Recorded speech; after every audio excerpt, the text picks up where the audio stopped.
Hey friends, this is story time in the forest. I am your host, Miss Allie, and today I am going to read a book, one of my personal favorites, called Where the Wild Things Are. This is written by Maurice Sendak. And you can actually see, before we open up the book, you can actually spy one of these wild things on the cover. Let's see what they're up to.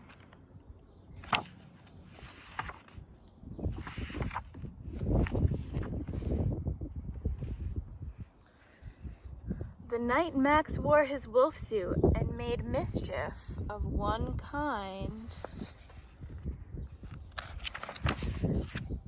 and another,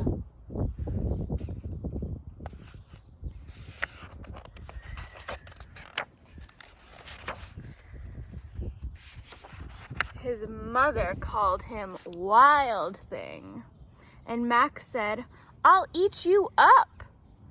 So he was sent to bed without eating anything.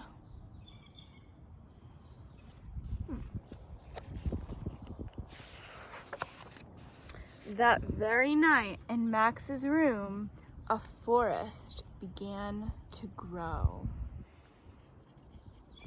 What do you notice? What's starting to grow? What doesn't belong? The trees.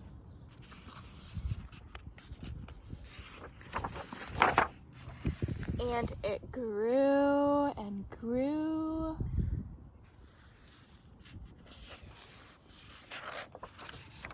And grew until his ceiling hung with vines and the walls became the world all around him.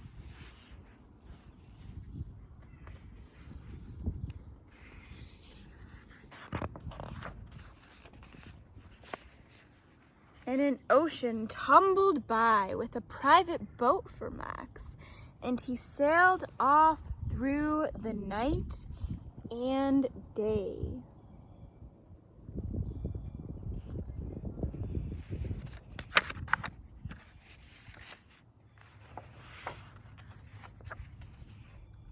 And in and out of weeks, and almost over a year, to where the wild things are.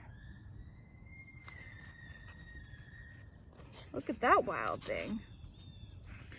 Yikes! Wouldn't want to meet him on the ocean, would you?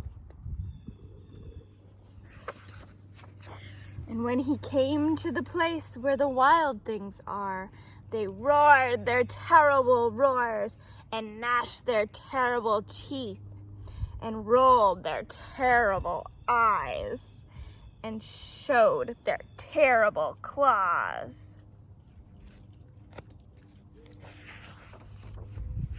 Till Max said, "Be still," and tamed them with a magic trick of staring into their yellow eyes without blinking once.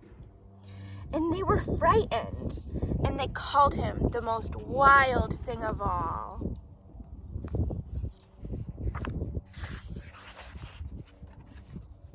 And they made him king of all the wild things. "And now," cried Max, "let the wild rumpus start."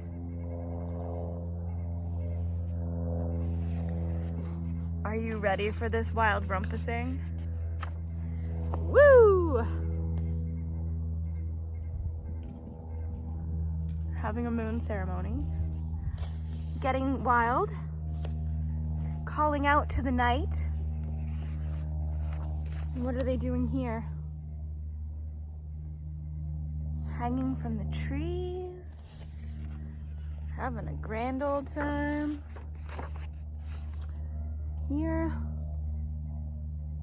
Max is hitching a ride on one of his wild friends.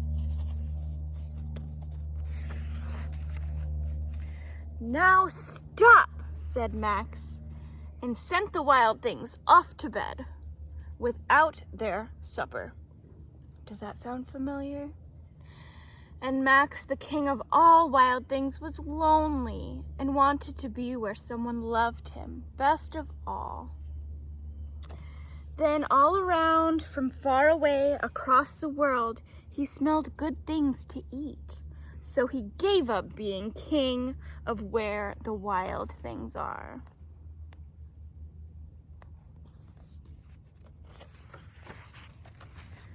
But the wild things cried, "Oh, please don't go. We'll eat you up. We love you so."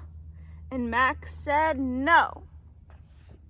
The wild things roared their terrible roars and gnashed their terrible teeth and rolled their terrible eyes and showed their terrible claws.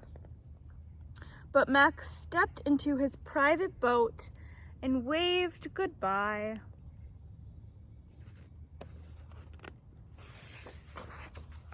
And sailed back over a year and in and out of weeks and through a day.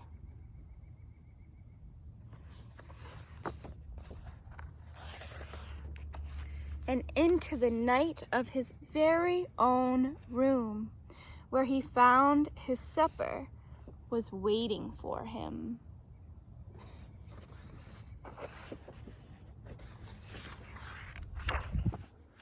And it was still hot. Thanks for joining in with my story time today. Hope you have a wonderful, wild afternoon.